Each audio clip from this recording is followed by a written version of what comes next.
السلام عليكم عزيزاتي اعزائي. اليوم ان شاء الله حنا معكم باش نقدموا لكم واحد الوصفه جديده تاع البريوش. بريوش اللي كيجي ناجح جدا جدا كيف ما كتشوفوا معنا.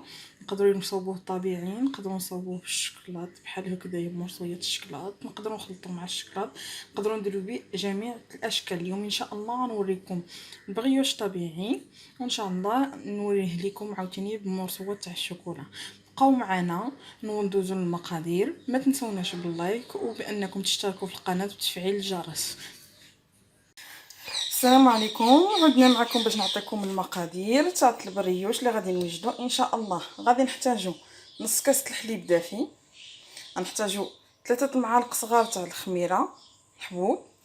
من الاحسن نستعملوا خميره حبوب، كتخمر احسن من الخميره معجونه.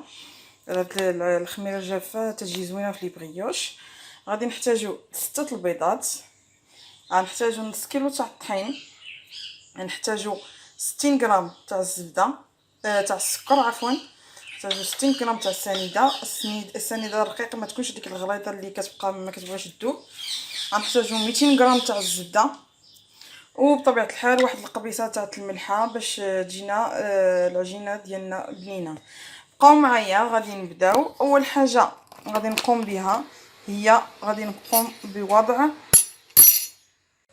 دونك اول حاجه سمحوا لي على الاقتطاع. اول حاجه غنقوم بها هي غنقوم بوضع 3 المعالق صغار تاع الخميره تاعتنا في الحليب كما كتشوفوا. 3 المعالق صغار.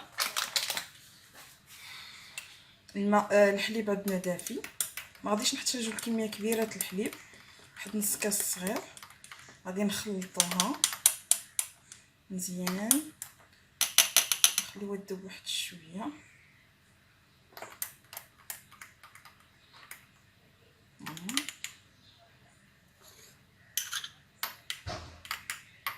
فوالا حنا وجدنا الخميره ديالنا. دابا غادي ندوزو المقادير تاع العجينه وطريقه عمل العجين.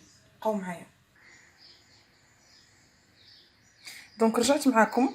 غندير اللي عنده العجانه يستعمل العجانه، اللي ما عندوش يقدر يستعمل القصعه عادي. يخدم غير هو غيخدم شي شويه مزيان العناصر مجموعه، واخا تبقى تلصق لك في الاول ما تخلعوش، حيت ملي كنزيدو الزبده تترخى ما كتبقاش لاصقه لنا. دونك درت هنايا الطحين، غندير قرصه الملحه او واحد شويه حيت عندنا نص كيلو تاع الطحين. غنزيد عليه السكر 60 غرام تاع السكر. غنزيدو عليها بطبيعه الحال 6 البيضات كيف ما كتشوفوا معايا.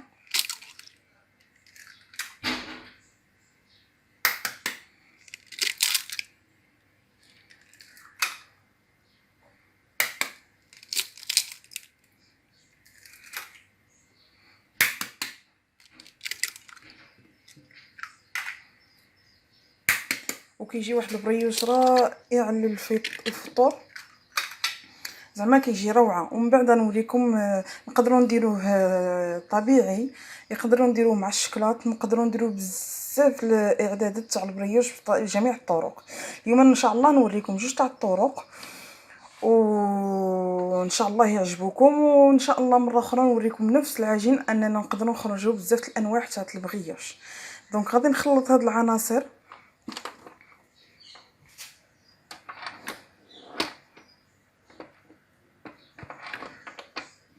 غنسد الخلاط ديالي وغنخلط شويه هاد العناصر كما كتشوفوا.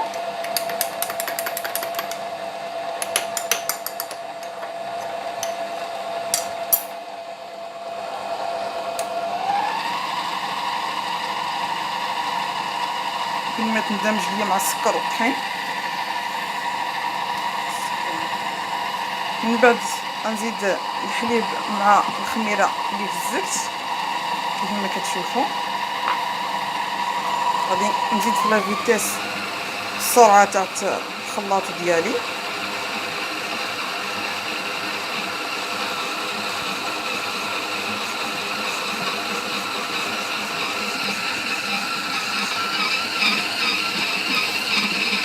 فوالا العجينه ديالي كي كتولي ما تخافوش الا كانت تلصق، شيء طبيعي حيت عندنا 6 البيضات مع نص كاس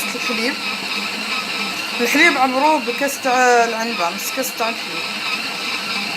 ودابا غادي نبدا نضيف الزبده اللي قطعتها طريفات وتكون بحراره المطبخ باش تقدر تندمج لينا في العجين ديالنا. دونك غادي نزيد شويه بشويه الزبده.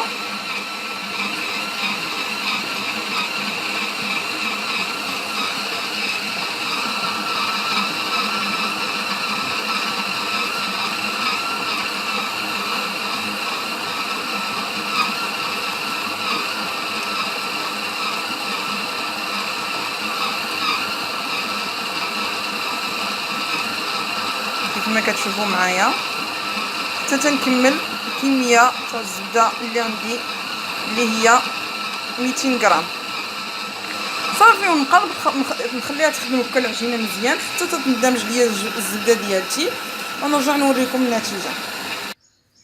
من بعد ما كملت الخلطه ديالي العجن نحيد.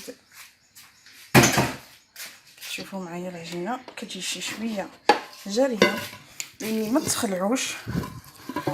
هانتوما واخا جاريه ماشي حيت باقي من غادي تخمر لينا غادي نجمعوها بالطحين ان شاء الله باش غادي نكونوا الشكيلات اللي بغينا. دونك غادي تكون بحال هاد المقاس هكا كتجي شويه جاريه كيف كتلصق مي ما تخافوش منها. دونك نغطيها وغنخليها تخمر حتى تخمر. هانتوما شفتوا الكميه وشفتوا الخلاط عندي قداش. غنخليها حتى توصل ليا هنايا. حسبوا ليها واحد ساعتين ولا ساعتين ونص تاع الخميره على حسب الخميره ديالكم واش مجهده ولا لا. دونك كنخليها تخمر ونرجع لكم من بعد. السلام عليكم مره ثانيه، رجعت معكم من بعد ما خمرت لي العجينه ديالي كما كتشوفوا معايا.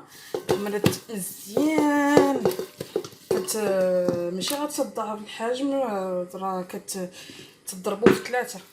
من بعد غنهبطها هكايا فوق البوطاجي ولا فوق البلاصه اللي كتخدموا عليها كيف ما كتشوفوا معايا. غادي نحتاج معايا واحد الموس كبير. من بعد ما نخدمها واحد شويه كما كتشوفوا معايا هي غتلصق لكم. على داكشي كنستعملوا الطحين صدقوني كيجي هائل هائله من الدرجه الاولى. انا كننصحكم حيت انا ولادي كيبغيوها بزاف. دابا هاد الكميه هذه غنقسمها على 2. عندك النص، هاد النص الاولاني غنديرو طبيعي والنص الاخر غنحطو دكوطي حتى نزيد عليه الشكلاط. غنخدم هاد الاولاني غادي نكونوا ديجا وجدنا لي مول تاع الكيكه طوال ولا تاع الطين على حسب الموجود عندكم، ولا تاع الطين كنكونوا دهناهم ودرنا ليهم الطحين. انا درت شويه الزيت ما عنديش الزبده بحراره المطبخ الساعه. من بعد نقرب لكم باش تشوفوا ها حيت هذه نديرها هنا. من بعد هذا المورصو هذا اللي خليت نحاول نزيد باش تطلقوا نخدموا مزيان وغادي نقسموه على 3. ما تخافوش واخا كتلصق لكم ما تخافوش منها، غادي تقسميه على 3. هاد 3 الطروفه غادي نديروهم حريبلات شويه طوال حيت غادي نضفروهم. ما تردديش انك تزيدي الطحين اللي عندك تلصق ما ديروهمش طوال بزاف على حسب المول ديالكم. هكذا غنجيب الثالثه حتى هي ندير لها هكذا وغنجي حاول يكون نفس الطول. ما تنساوش باننا غادي نخليوها تعاود تزيد تخمر. هنايا غنجمعهم ب3 في هذا القنت بحال الضفيره اللي كنديروا. ايوا ونجي نضفر، ندي طرف ونرجع طرف، ندي طرف ونرجع طرف باش تكون ليا هذيك الضفيره. هذا الشكل الاولاني اللي هو ناتور فيه غير هذاك شويه السكر. من بعد غنديرها في الطاوه ديالتي نقادها مزيان في الطاوه ديالتي وغنغطيها ونخليها تخمر حتى تخمر، تضاعف الحجم، توصل ليا تقريبا هنا، تضاعف الحجم ديالتها. من بعد ملي تخمر ويضاعف الحجم ديالها غندهنهم بواحد البيضه، غنخلي بيضه ندير هاد الكوطي، غندير البيضه غنخلط معاها معلقه تاع الحليب ونخلطها مزيان وندهن بها من تخمر ليا، وندخلها للفران يكون سخون. نقص على البوطه شويه، ما تكونش مجهده بحال تاعت الخبز وما تكونش خفيفه بحال تاعت الحلوه، نقص عليها شي شويه ما بين بين، نشعل غير لتحت وندخلها الفران سخون، وردوا معاها البال حيت دغيا كطيب، دغيا كتحمر على حسب الفران ودغيا كطيب. هذا الشكل الاول.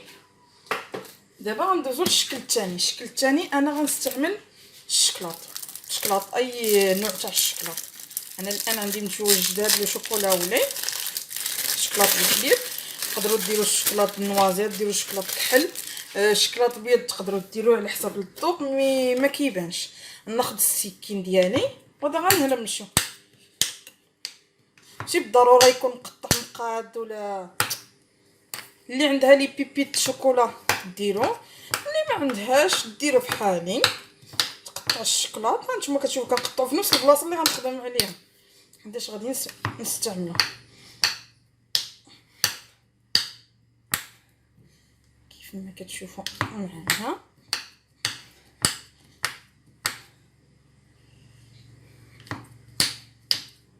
دابا هنا قطعتو.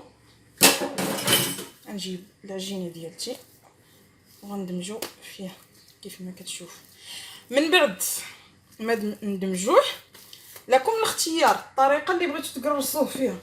بغيتو ديروا خبيزات صغيورين قرصات صغار ديروه، بغيتوه ضفيرات وتقطعوه شرائح، نتوما لكم الاختيار. انا تنفضل مع الدراري ديالي كنديروا لهم كوتي في المدرسه، كندير لهم لي بواط ديالهم، تنفضل نقطعوا شرائح باش كل واحد ياخذ الطرف ديالو.